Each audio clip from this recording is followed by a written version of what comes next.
Good morning, everybody. Welcome to Webinar Wednesday. I'm Sherry Bauer-Gagne, and I'm the Client Services Coordinator out in the Lloydminster area. Today, I just want to make sure that we're recording. Today, I want to invite you guys to meet Neil Harris. If you have any questions during this webinar, please submit them in the chat below. At the bottom of your screen, there is a blurb icon. Click it and chat will appear on the right-hand side. You can send your questions out to the whole group or just to the panelists with the drop-down arrow. So it's down at the bottom of your screen and it'll pop up chat. The disclaimer for this is all information provided in the videos of the Parkinson Association and featured speaker is furnished strictly for educational and entertainment purposes only. This service is not intended to be diagnostic, prescriptive, or replace the relationship, advice, or care of your physician. General questions about symptoms, treatments, etc. can be fielded. They will be fielded. So I'm going to read Neil's bio here, and then we're going to turn it over to Neil. So Neil lives in Lloydminster, and he works with Alberta Health Services as a health promotion facilitator in the area of addiction and mental health. Neil's background is in social work, and he's passionate about promoting mental health and wellness in the workplace and in the community. Neil is the coordinator of the Tough Enough to Talk About It program in the East Central Alberta and is an active member of the Lakeland Regional Safety Committee. His presentation is called Mental Health Toolkit during COVID-19, and he'll be talking about resiliency during challenging times and also some information on stress, anxiety, and depression. He'll be providing some helpful tips on how to stay mentally and physically healthy during and after this health crisis. Now, Neil, you've been in this community a long time. I'm from Lloydminster, so I've known your name for a long time. You're very well known in our community. I'm really glad that you've joined us this morning. Well, thanks, Sherry. And yeah, I was actually born here and raised in Lloydminster, and have worked and lived in Edmonton for a period of time, and then back to my home community again, and working with Alberta Health Services for the last almost 14 years.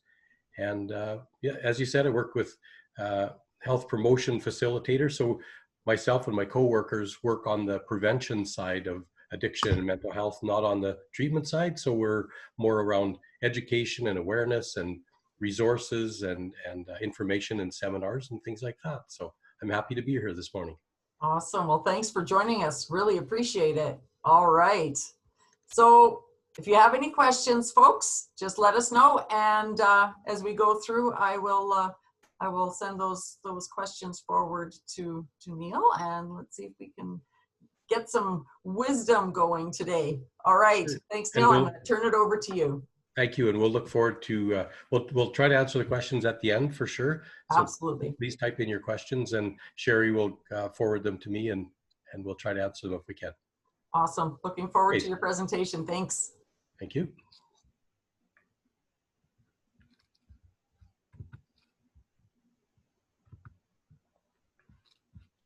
Just do a little adjustment here. Thanks.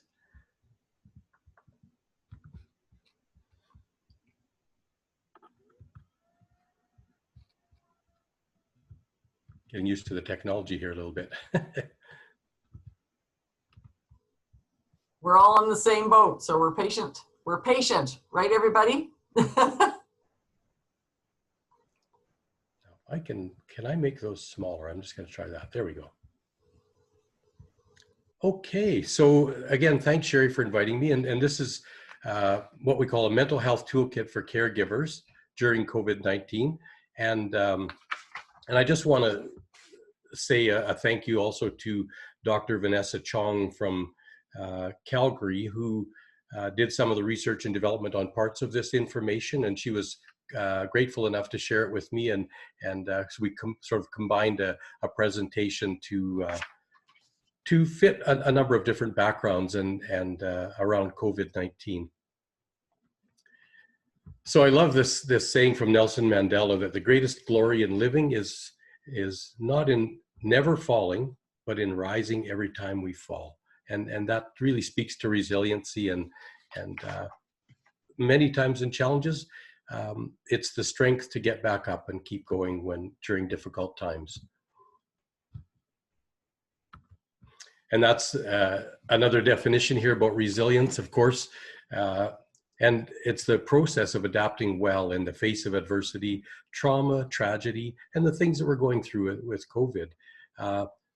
Other sources of stress, and it involves bouncing back from these difficult experiences, and also personal or profound personal growth, because challenges have their own sorts of challenges and difficulties, but the personal growth we're going to talk about in a few minutes, about what sometimes comes out of the face of adversity. So there's some psychological factors linked to resilience, and why we want to focus on resilience, that ability to bounce back. One of the things is optimism and positive thinking. So being optimistic, kind of looking at the positives that could come out of it, not focusing on the negatives in a situation, and that builds our resilience. This cognitive reappraisal, which is kind of the silver lining, or seeing the silver lining in situations. And there was a speaker on the radio the other day that talked about what were the silver linings of COVID-19, and they listed a number of things around resiliency. So it's important to think about that. Another factor is active coping. So kind of our behavior and psychological strategies. We can look at the stressor itself and how it impacts us, and how it's perceived, and how we understand what that stressful situation is. And lastly, social support is a factor linked to resilience, and we're going to talk more about that in a few minutes. So why social connections help to build our resilience. Other factors, certainly having a sense of humor, or building humor into our daily and weekly activities, is really helps with resilience, because we can look at things, maybe not make light of a situation, but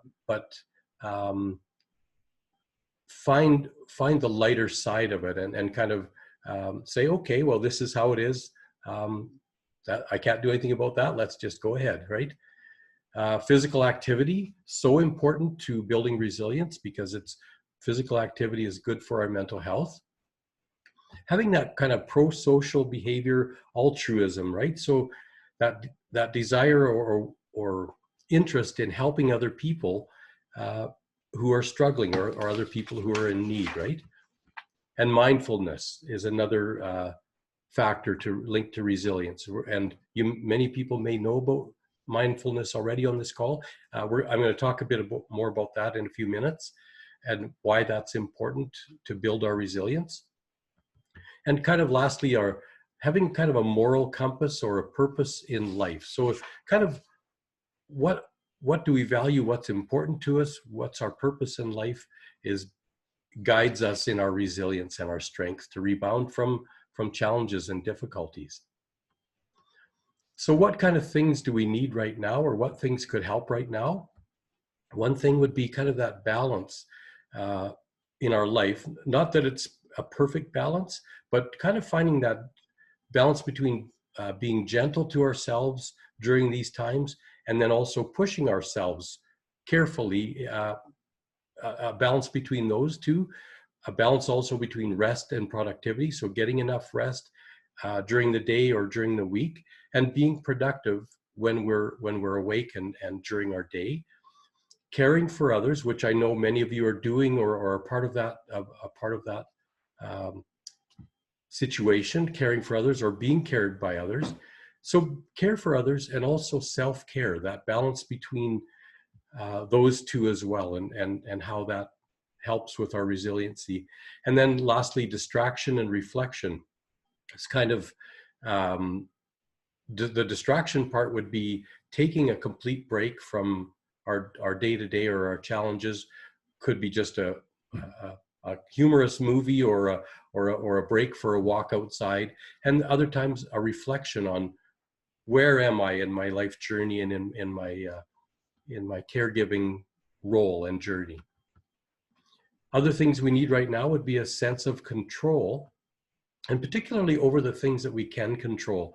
There are lots of things that are out of our control, like COVID-19 itself, and those parts of that, we have no control over that, but we do have control over how we manage and how we can navigate during this time. So having a sense of control over the things that we do have control over. And another thing to think about that would be helpful would be this kind of, we call zooming in, which is really thinking and focusing our thoughts and behaviors on today, tomorrow, or this week.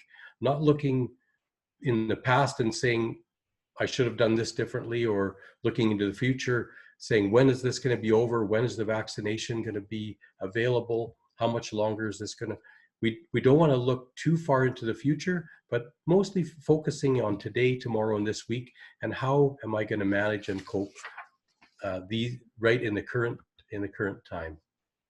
Other things we need right now that are helpful are structure and routine, and this is important. And I know many of you, if you are caregivers, you do have a structure and routine already built in. For many people we've talked with, their structures and routines have changed a lot, and about even things like when to go get groceries, and when can I do this, and a lot of our structures and routines have been altered a bit since COVID-19, and so building some of our own internal structure and routine is helpful as well in the areas that we're able to do that. Normalization and validation, right? So acknowledging that these are normal reactions that I'm feeling and experiencing because we're dealing with a worldwide pandemic, and the impact of that on families and on workplaces and a number of other places, and validating those feelings for ourselves, that these are normal feelings, and I'm okay to feel that. That's normal to feel that way. Other things that are helpful right now, again, would be to minimize any more stress or anxiety than is necessary. There's certainly enough stress and anxiety in some areas related to COVID-19. If we can find ways to minimize other stressful areas, these aren't the times maybe to take on big or new challenges, or big or new problems, or situations. Trying to find ways to minimize our own stress and anxiety in any ways that we can. So here's a picture of they call it the onion, I guess, and the situation on the left is COVID-19, and that is the situation that we're currently experiencing.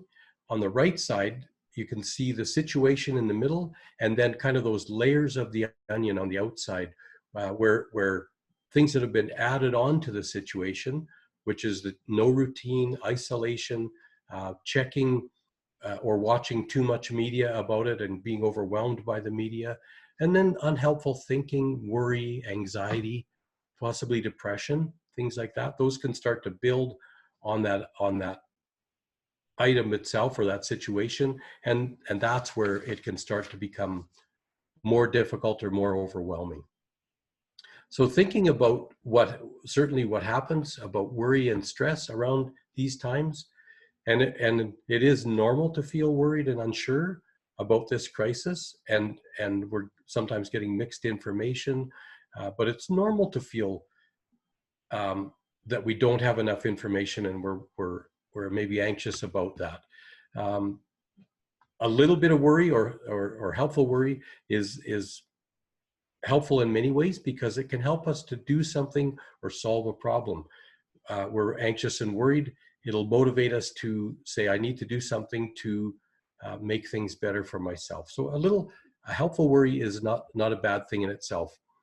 The unhelpful worry is when we worry about things or situations that are out of our control, and we can't really make any change to those situations, yet they're taking up a lot of our time and possibly bringing on anxiety. Thinking about stress, when we feel, and this is a stress in itself, when we sense danger or feel threatened, our body will experience those fight, flight, or freeze reactions. And those are normal responses to life's stresses and situations. It's a way that we are able to protect ourselves when we're feeling stressed and anxious, and that's a healthy reaction. What happens is if there's too much stress or ongoing stress that builds up and the situations don't change, then we can lead ourselves into unhealthy stress that can become chronic and lead to some mental health problems, some physical health problems. And sometimes our worries and our stress can get like a runaway train where it's just building on itself, and that's when it can start to become overwhelming and start to affect our sleep and our ability to do our normal activities. So I want to talk a little bit here about anxiety and some of the common symptoms. With anxiety, everyone's different, as it says here, and anxiety can come from a number of different events or life situations, from our past or our current life, family history of what things we've experienced growing up could impact how we respond with and maybe more susceptible to anxiety. Health problems could be involved as well, and normal anxiety, as it says here, can become a disorder when it lasts for weeks or months or longer, and it starts to affect many parts of our daily life, and life is less enjoyable. That may be where it leads into becoming an anxiety disorder.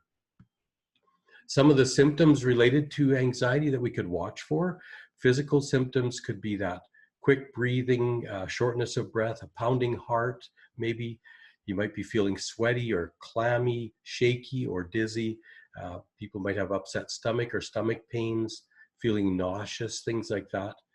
They might have tense muscles in the neck and shoulders and other places as a physical symptom of anxiety. Sometimes with our thoughts that we may experience with anxiety could be really thinking about the worst possible outcome. We might have racing thoughts or no thoughts at all. We can't make sense of our thinking. It's difficulty concentrating and focusing.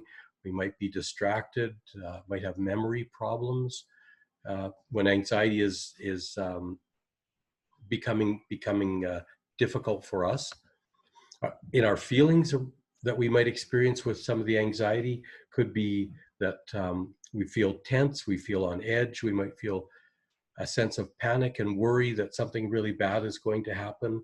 We might become upset or irritable as a reaction to our anxiety.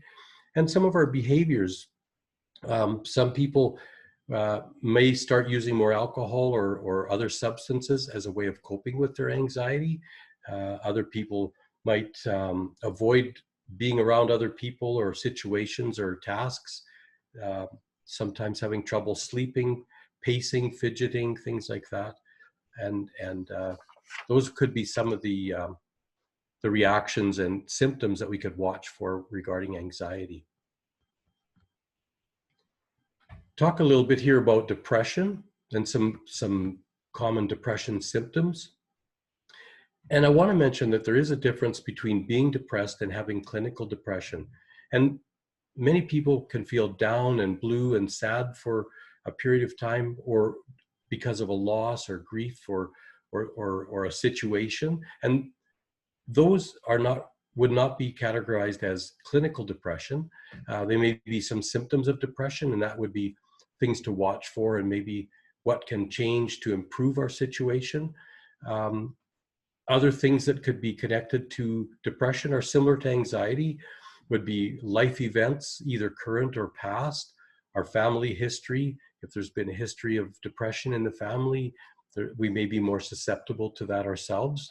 Health problems, there could be medical conditions that are connected to the higher risk for depression, and also drug and alcohol use. There's a connection there. And many people, again, self-medicate with drug or drugs or alcohol as a way of trying to manage their depression. And sometimes that works, may help in the short term, but in the long term, it's not a good way to manage depression, because it could actually bring on additional depression and other health and mental health problems. So the most important thing around depression and anxiety is to kind of recognize the symptoms as early as possible, and then where and how to get help, or how to get connected to help.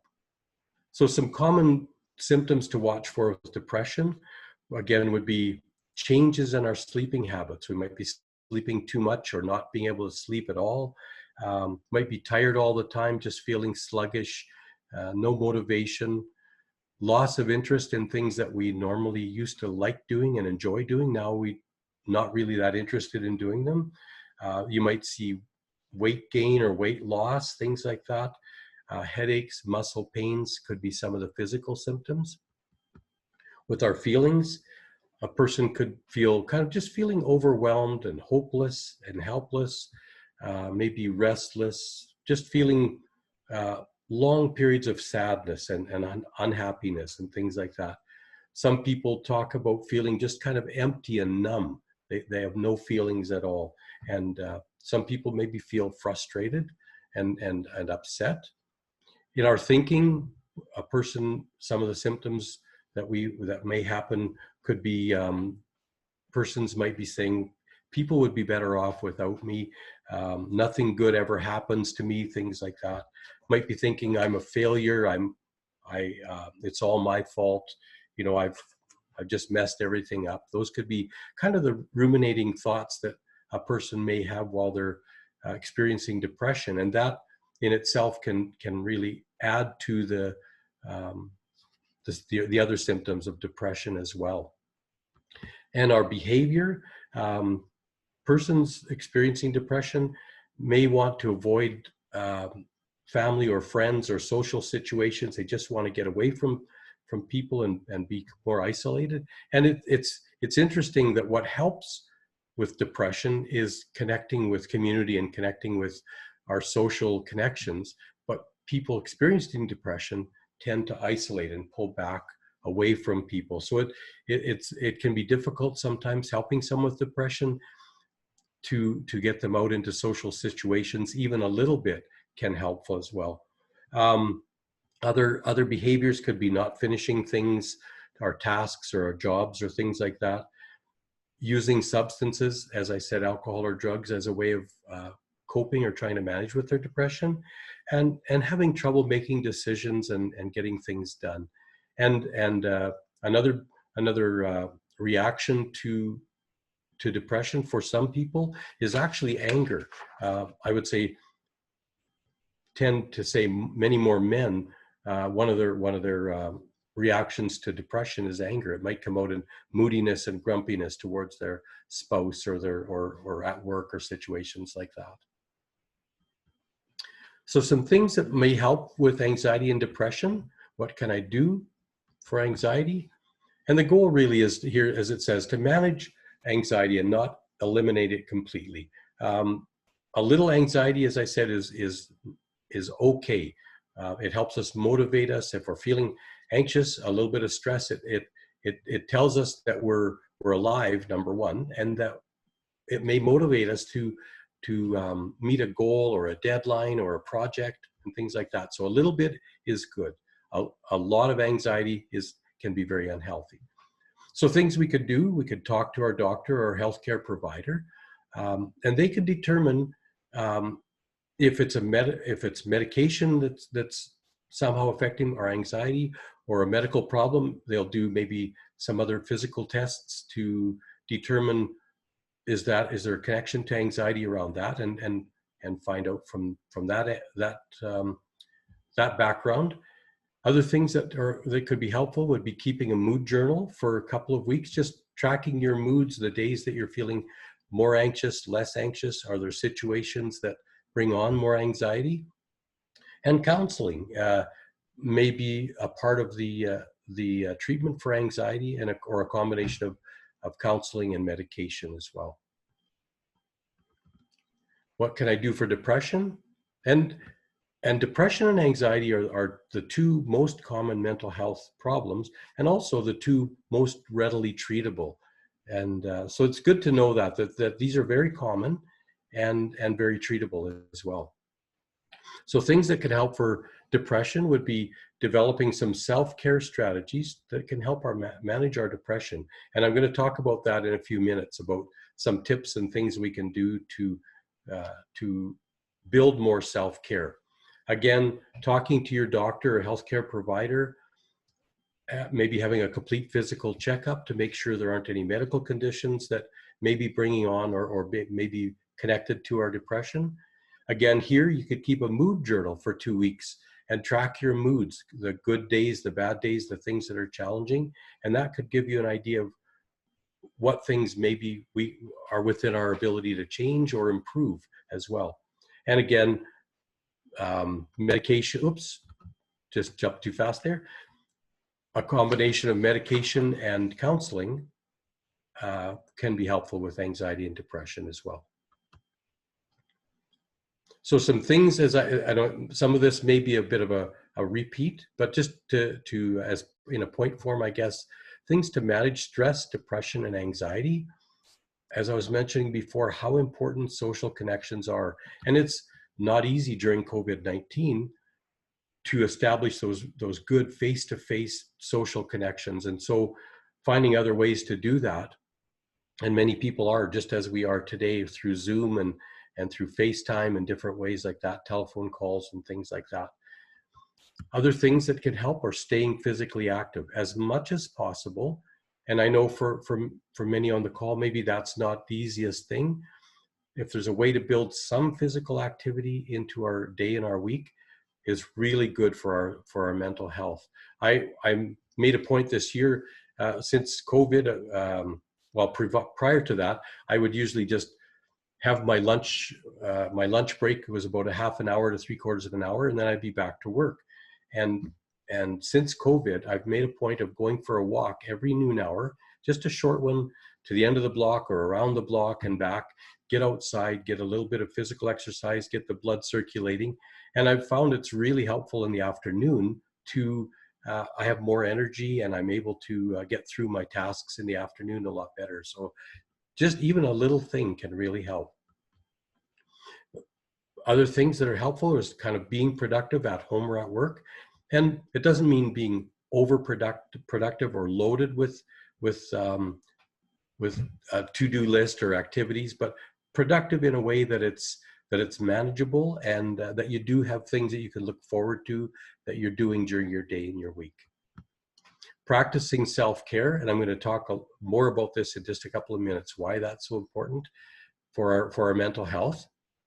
And building in some pleasurable and fun things in our day and our week, things that I call recharging the batteries, whatever that is for you, making sure to build those back into our daily and weekly activities.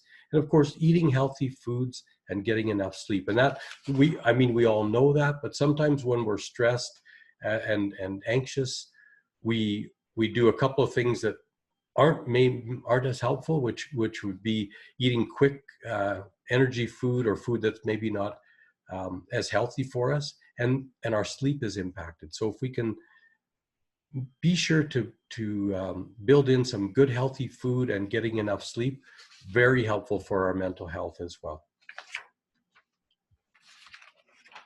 Talk a little bit here about media and the impact, I guess, and the potential stress. So, of course, since the middle of March, or since COVID, and we started getting lots of information on media, on the television and on the internet, and sometimes it can in itself add to our stress, right? So we want to consider our sources of media. What are we watching, and where are the sources coming from? There are lots of sites you can go to that can give you all kinds of information, that some of it is maybe I would call misinformation, and maybe sends people down paths that are not as accurate. And so we tend to really encourage reputable sources of media, like Alberta Health Services, Saskatchewan Health Services, the World Health Organization.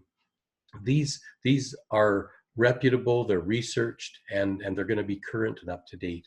And you should get the most current information on those sites. Sometimes we might want to set limits on how much we watch and which sources of media we watch, or even when we watch, right? So instead of watching 3 or 4 times a day and picking up information throughout the day, maybe just watching, saying, I'm going to get the updates this morning at 9 o'clock or 10 o'clock, and then I'm good for now. You may know this, or you know someone who maybe checks their media before they go to bed at night. So they want to get some updates on the COVID-19 or the world situation. And watching it before bedtime, of course, may just add some stress to us, where we're going to have trouble sleeping and feeling anxious. So setting time limits for when and how much media we watch. Another thing we can do is even consider taking a break from our social media, especially if some sites have been unhelpful, or they only share the negative or the worst case scenarios. Sometimes we might want to just think about taking a break from media and saying, I'll watch tomorrow, or I'll take a couple of days away from social media.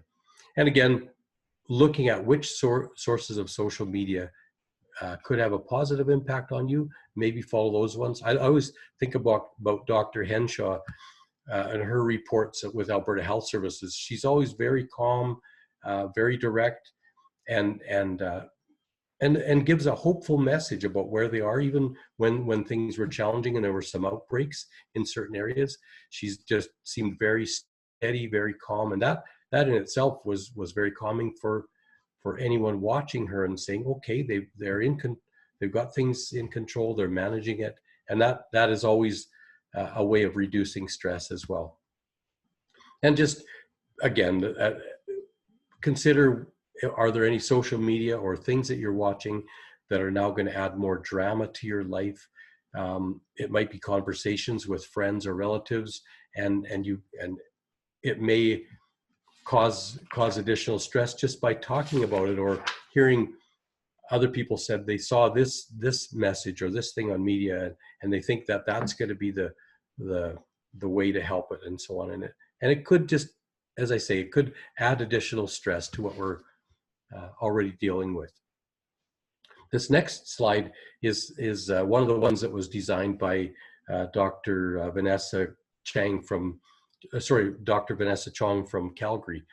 And she created this kind of, she calls it a routine builder, where we can kind of build some activities and routines in our day and in our week, and in the 5 areas: social, physical, self-care, productive, and pleasurable. And it's kind of like a little chart. It's like a little journal that we can build to improve things.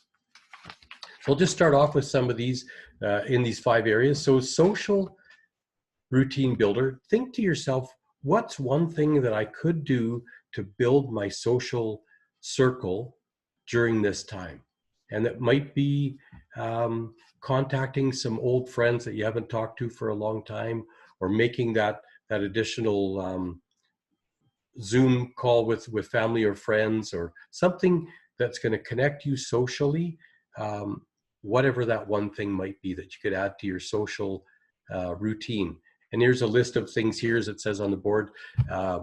Time with friends and family, getting on chat calls or Zoom calls or things like that, eating a meal together, playing board games, things like that, watching a movie with someone from a distance. We did a couple of those things, and it's interesting. I called some cousins that in Edmonton that I don't have a lot of contact with, and one of the cousins phoned me back about a day later and said, Neil, I was so glad that you called me, and I hadn't really been talking to hardly anyone, because he's a bachelor, and so even just reaching out to others, there's that social connection.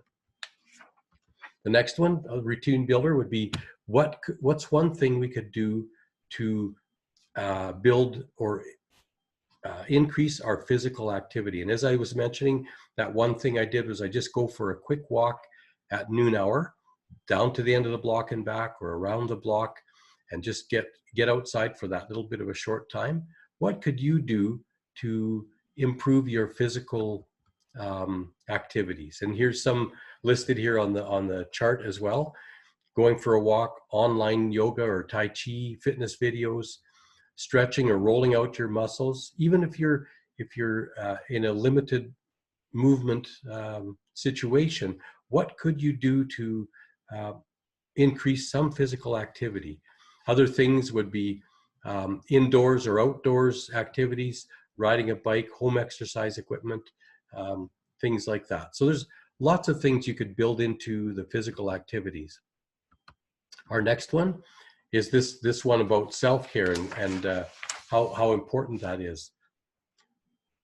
So thinking about self-care, that is what I call recharging your batteries. And when we get loaded down and overwhelmed, and it might be just something like a long hot soak in the tub, or it might be just sitting out on the deck and taking in nature and the sounds and the smells and the birds and so on. But self-care is so important to resiliency and to our mental health.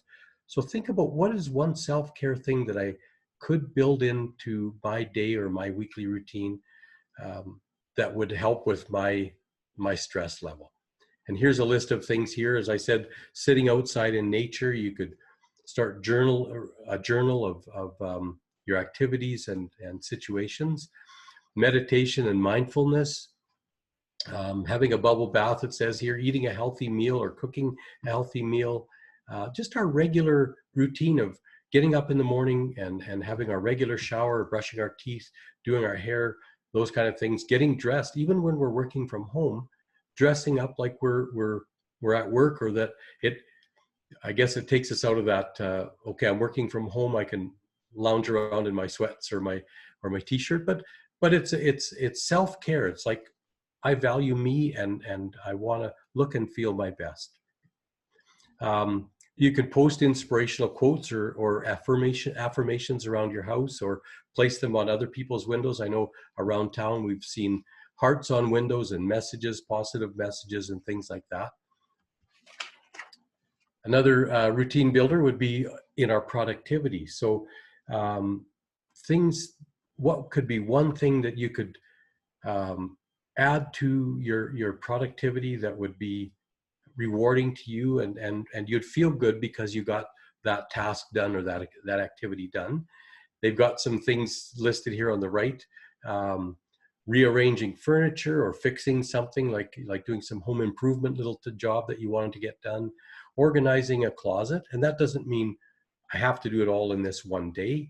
If it's a closet or a chest of drawers or something like that, you might say, okay, I'm going to do one drawer a day for this week, and organizing, your clothing or a bookshelf or things like that.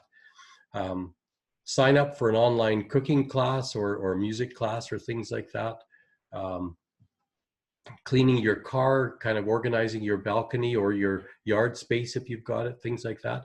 Cleaning your fridge. I mean, these sound like tasks, but they're productive things. And generally, when we've got a task that's ahead of us and we know we need to do it, when we put it on our routine builder and do it, you feel better and say, wow, I felt, I checked that off my list, or I got that task done. That's been on my mind for a while, and now it just feels good to have the fridge clean or the closet reorganized or whatever. What I'm doing this spring, is it's kind of interesting as well. I'm going through some of my old clothes that I don't wear anymore, and some coats and things that have been collected for a while, and I'm getting them all bagged up and getting them ready to take to the Interval store, or one of the stores that recycles and repurposes clothing. So I'm feeling really good about that as well.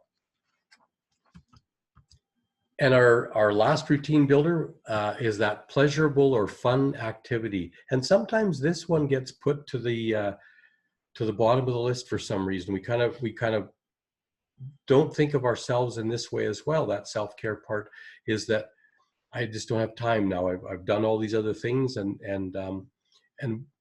the pleasurable fun activity is so important, again, to kind of recharging our battery. And so what's one thing that you could build into your day or week that would add pleasure or fun to your life? And as I said, kind of um, that you value, and that just gives you that additional energy. Some things that they've got on the list here would be playing board games or puzzles or things that you like to do. My wife has started doing puzzles. She has one out on the coffee table almost continuously now. She does one and then waits a day or two, and then she's working on another puzzle, and that she loves to do that, right? Playing an instrument or even learning to play an instrument. There's online right now, you could take free lessons online to take basic instrument and learn an instrument.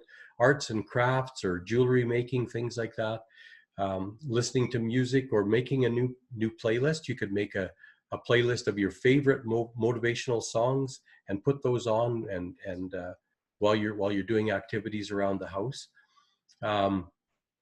Other things they've got on this list are, which I find really fascinating, are taking online virtual tours of museums. Right now we couldn't go see a museum anywhere or travel to these places, but online you could find them, and you could take virtual tours of places. Reading books, magazines, building something that getting a little creative that way.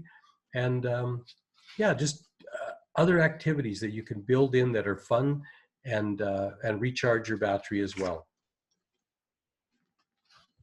This is kind of a big weekly routine that I could send this out to Sherry if anybody wanted it. And Sherry, please let me know if people would like a copy of this. I could send it out. It's a way of kind of tracking your routines, and it doesn't mean that every box needs to be full. It says here, just find that sweet spot of the things throughout the day and the week that are part of this routine builder, and you can sort of track it and say, yes, I've got these things done as well.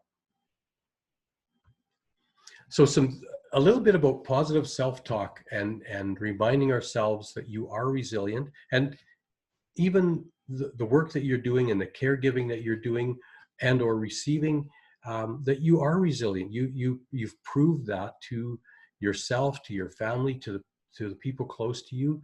And sometimes we need to remind ourselves that we are resilient and that we matter and that we are valued. So some positive self-talk things could be that it's going to be okay. Reminding ourselves it's going to be okay. We're going to get through this, right? That you are strong, or I'm strong.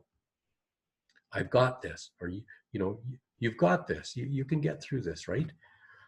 Another self-talk could be, this won't last forever. We know with big events or difficult events, society does get through it. There are losses, there are casualties, but there are also strengths that are built. And reminding ourselves this won't last forever.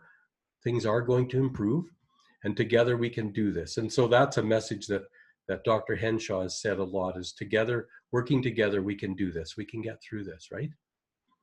Taking things one day at a time, just focusing on today, not about in the past or in the future, but one day at a time. Focusing on what we can control, what is within our ability to control, and really focus on that. Other things, yes, they're there, but we don't have any control over those. So this helps us be resilient by focusing on what we can control. Reminding ourselves this is an adjustment period and that we're going to get used to it over time. And we have got used to it, or it's a new or different normal, but people are beginning to find ways of navigating through this new part of the coronavirus. And as things start to open up and in both provinces, there'll be more adjustments in the future, but we'll go through those as they arrive. Reminding ourselves that we've coped with tough things before and we can do it again. We have strength, we have resilience.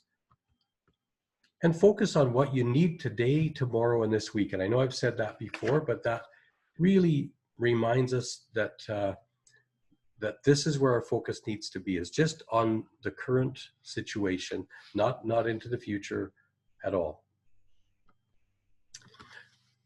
Sometimes we have our inner critic, or that other voice that sends us negative messages and tries to discount our strength and our ability and our coping skills, right? And sometimes we need to quiet down that inner critic that's trying to I don't know what the word is, worm its way in there with negative self-talk. And sometimes it could be, what's wrong with me? You know, I should be doing more. And thinking about that is we're doing the best we can with what we have in this current situation. And sometimes the inner critic might say, well, other people seem to be getting through this COVID-19 better than I am. What's wrong with me? When we don't know that for sure. They may appear that they're getting through things, but they may be having their struggles as well. Another inner critic word could be, I'm so lazy, I should be getting more done, you know, or I'm so unorganized. Well, in reality, sometimes with the changes in our current situation, we may be unorganized. We may be, it's out of our comfort zone sometimes. And so things are not going to be the way they were before. So we're learning and coping as we go. Another inner critic might say, I've gained weight, or I feel disgusting. And we just need to talk to that inner critic and say, this isn't true. I'm a good person, and I'm doing the best I can. So being mindful of that inner critic and really quietening down those voices. Instead, we could use more compassionate self-talk, things that talk to ourselves about our strengths and that we do have value. Excuse me. So some of the compassionate self-talk, and you could think of this as, what would a good coach or a good friend say to another friend about positive self-talk? And things like being kind to yourself, recognizing that you're human, give yourself some empathy about how you're coping and how you're doing, right? Reminding ourselves, you are a good person. You have value, as I said. Good enough is good enough. We don't need perfection, and actually perfection is not achievable, but good enough is good enough. We've done our best, right? Just like everyone else, you're trying to survive. And here's a great statement. It would be weird if you weren't feeling anxious during this time, right? Because it's normal, as I said, to feel some anxious feelings about how is this all going to turn out and so on. And it's normal to feel anxious. That's okay, right? It's normal and understandable to be struggling right now. It's okay that you're finding this hard, reminding ourselves that you're trying your best. I'm just going to move this little screen over to the side for a moment. There we go. And this, reminding ourselves, this is not normal life. Why would we be operating at 100% at this time? These are not normal times. And so we're operating at the best that we can. Whoops, jumped ahead there too quick. So our next slide, talks a little bit about relaxation skills and things that can help us relax during stressful times. The first one, of course, talks about breathing, and breathing in itself, slowing down our breathing, can be very helpful during a stressful situation. I always think of just 5 or 10 nice slow breaths in and out can help us relax our stress levels, and we can think more clearly and maybe cope with the situation or get through the situation. They've got an example there of what they call square breathing, which is just a way of kind of focusing with our eyes and also breathing. You might think of your computer screen or a book or something square in your home, and they say breathe in for 4 seconds, and then across the top, hold for 4 seconds, breathe out for 4 seconds, hold for 4 seconds. And so they call that square breathing, which is one way to do it. The middle box is talking about grounding. Sometimes when a person is feeling overwhelmed or stressed or anxious, we start to not be able to think clearly or focus, and sometimes the ruminating and the anxiety can start to be so difficult that we can't think clearly. And so the grounding that you can do for yourself or someone that you are near that's going through an anxious moment is helping them to ground where they are right now. And so it could be listing as many things as you can see in your room. It could be looking around the room and listing them and naming them, or listing as many different colors that you can see. The other idea at the bottom is 5, 4, 3, 2, 1. So identifying in your current space 5 things you can see, 4 things you can touch, 3 things you can hear, 2 things you can smell, and 1 thing you can taste. And again, that's just helping a person to ground themselves to the here and now. And it'll kind of help us put the anxiety at bay for a moment while we're focusing on these things and breathing. And then we may be able to start to cope and get through that anxious situation. And on the right-hand side, there are a number of different apps that are available that can help with the anxiety and stress and depression and so on. And these, many of these are free or very low cost that you can put onto your telephone or your smart device. And they have tips and tools. These are called Breathe to Relax, Breathe Easy, Free, Mind Shift, Thrive, Calm, Buddhify. These are different ones. You can sure take a picture of the screen if you want. And even if you went on Google and just looked for mindfulness apps or relaxation apps, you can find a number of good ones on there and free ones as well.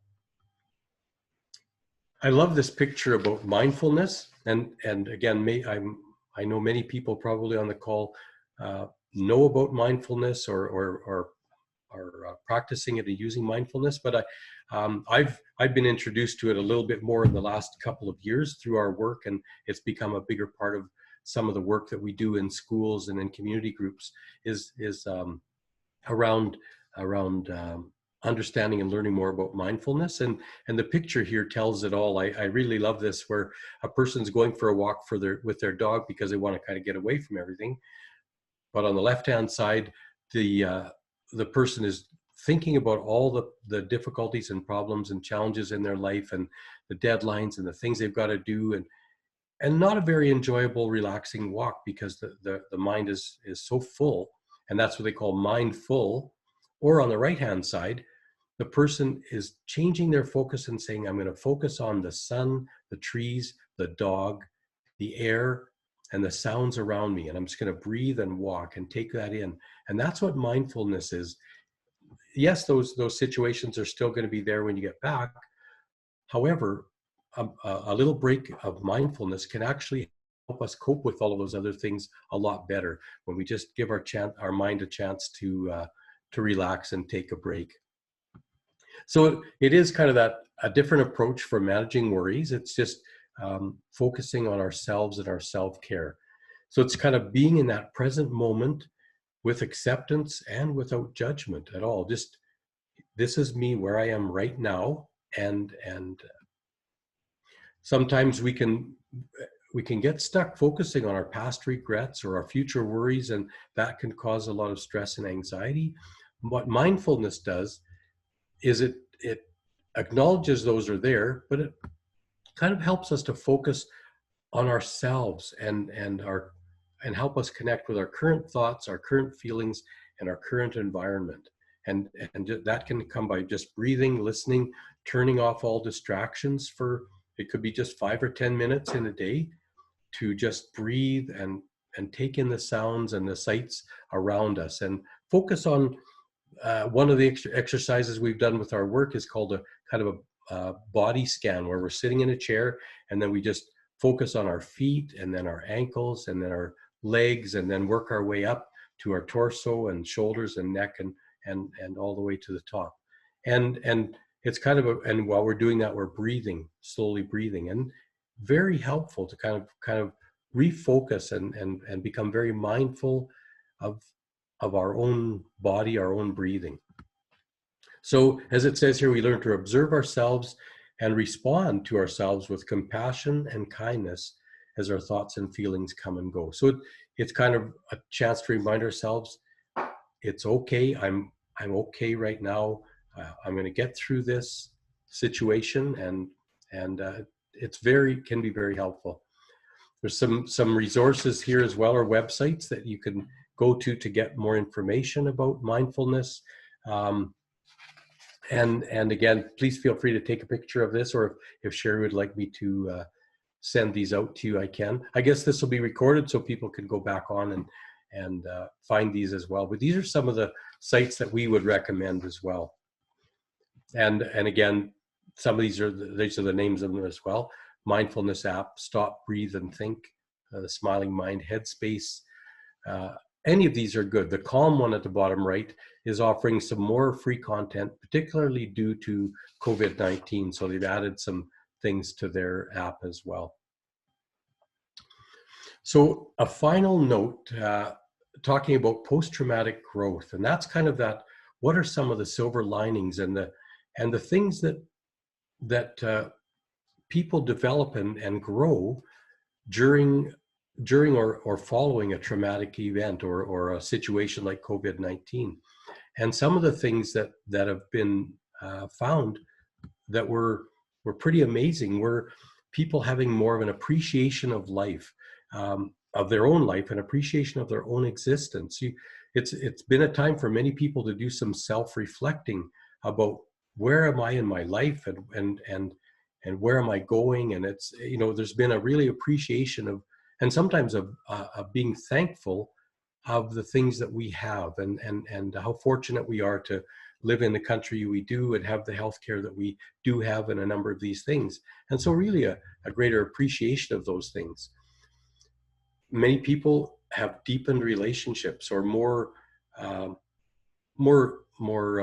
connected relationships with family and friends that maybe they didn't have before, because now it becomes very valued, right? When we see them every day, it's sort of like, hey, how are you doing? And we don't really get into the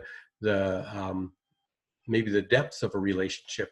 But when we don't see someone for a while, people are sort of saying, I can't wait till we can get back together and have a hug or just have a really heart-to-heart conversation. And so that's been a strength that's come out of this situation, as well as deepened relationships.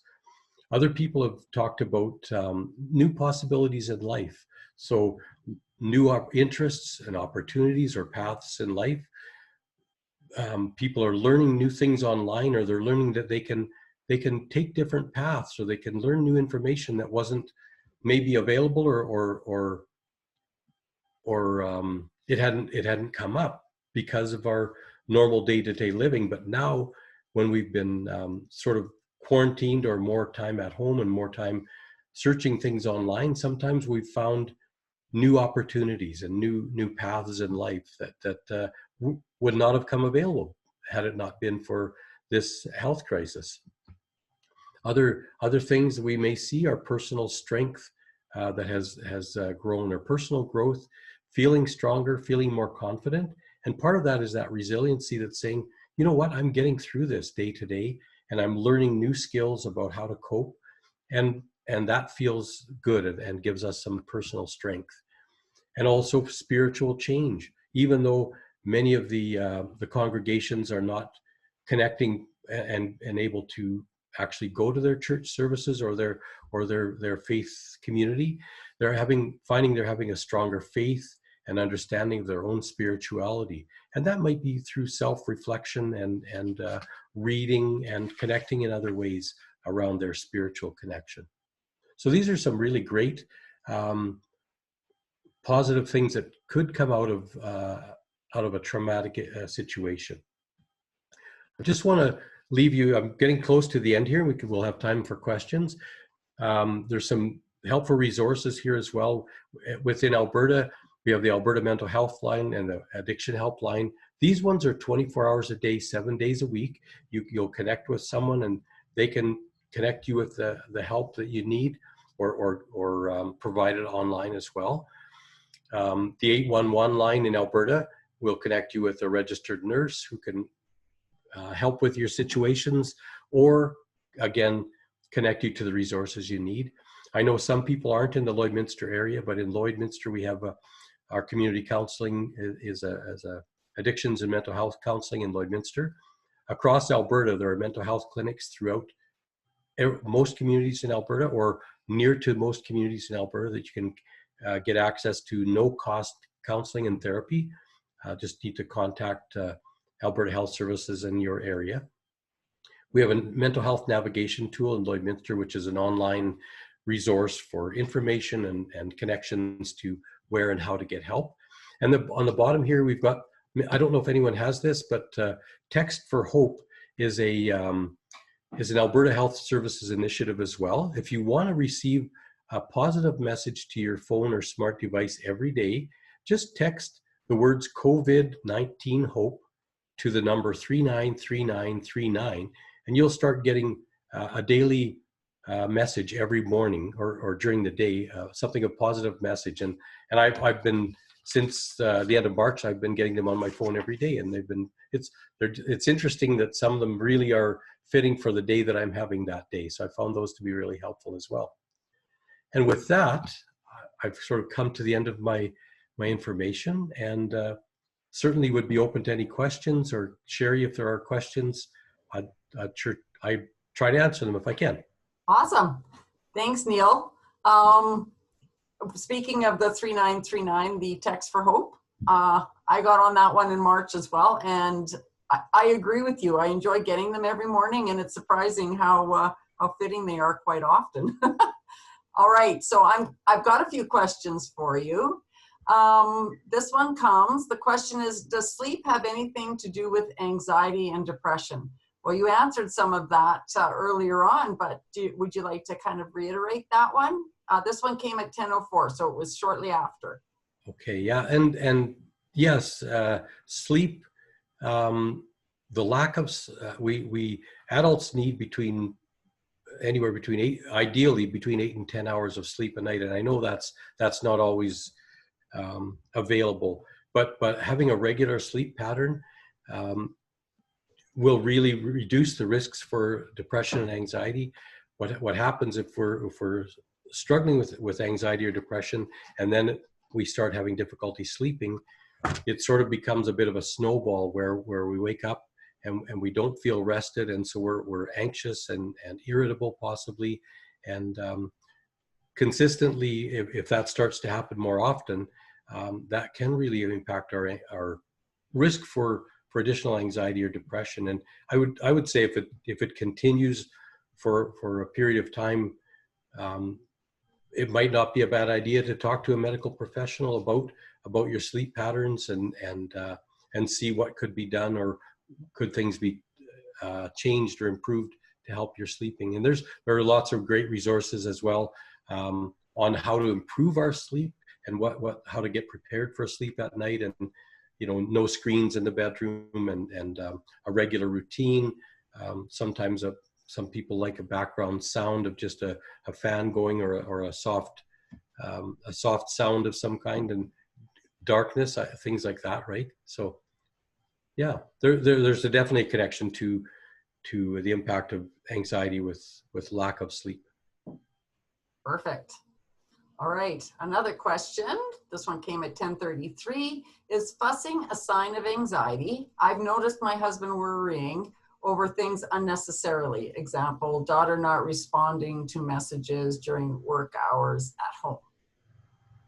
So this, I'm assuming that the daughter is working at home, and the husband is worrying over things that he can't get a hold of the daughter if she's not responding to messages. And fussing, worrying. Yeah, I mean, during these times, it's certainly common to be worried about our family and loved ones, for various reasons, and so that in itself may be more normal.